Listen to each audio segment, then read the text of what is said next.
तर नमस्कार शेळी पालक आणि शेतकरी बंधू आणि भगिनींनो, आपण पाहता खंडूभाऊ गोट फार्मिंग.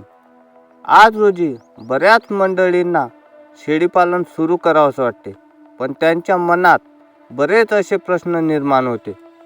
मला शेळीपालन तर करायचं आहे, पण माझ्याकडे चारा नाही, चारा करण्यासाठी शेती नाही, तसेच शेळ्यासाठी शेळ नाही, शेळ्या बांधायला जागा नाही, पैसे नाही, असे बरेचसे प्रश्न जे की नवीन शेळीपालन करू इच्छितात अशा दादांच्या मनात निर्माण होते. तर दादांनो, मी तुम्हाला सांगतो की शेळीपालन करण्यासाठी हे जे तुमचे काही प्रश्न आहेत, हे शेळीपालन सुरू करण्यासाठी मुळातच मॅटर करत नाही. फक्त शेळीपालन करण्यासाठी माणसात एका मजबूत हिमतीची आणि सोबतच आपल्यात एक जिद्द पाहिजे की मला हे करायचं म्हणजे करायचं आणि यातच मला यशस्वी व्हायचं, तरच आपल्याला योग्य मार्ग सापडत जातात. आता माझ्याकडे शेती नाही, तर मी चाऱ्यासाठी काय करू? तर दादांनो, तुम्हाला सांगतो की माझ्याकडे शेती अजिबातच नाही, पण तुम्ही जे ह्या शेळ्या पाहता ते मी असे रानातच चारून त्यांचे पोट भरतो. शेळ्यासोबत बारीक पिल्लेसुद्धा चरायला आणतो.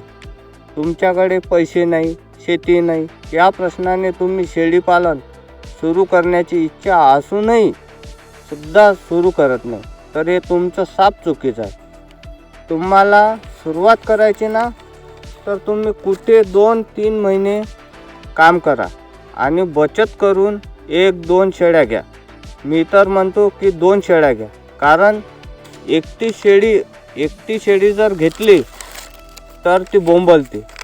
जर तुम्ही कुठे कामाला जाऊ शकत नसाल तर कोणाकडूनही 1-2 शेळ्या बटईने अर्ध्याने घ्या, कोणी पण घेते.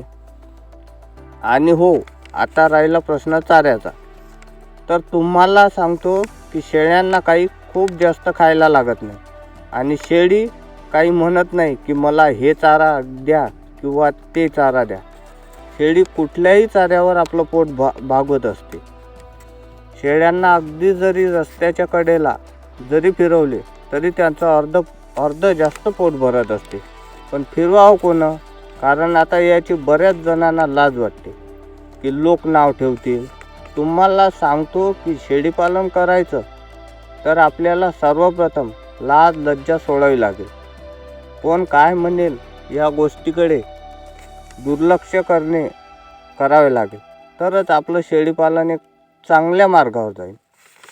हे अशाच थोड्याफार शेळ्या चारून थोडा कोणाकडून सुका चारा घेऊन जमा करावा की जेव्हा चाऱ्याची अडचण भासेल त्यावेळेला तो टाकता येईल. अशा पद्धतीने जर तुम्ही शेळीपालनाला सुरुवात केली तर तुमच्या 2 शेळ्याच्या 4 शेळ्या आणि 4च्या 8 कधी होईल हे तुम्हाला कळणार सुद्धा नाही. आणि सोबत तुम्हाला येणारा अनुभव वाढत जाईल आणि यात नवीन आणखी काय करावं ह्या कल्पना सुचतील. तर मित्रांनो, तुम्हाला जर माझा व्हिडिओ आवडत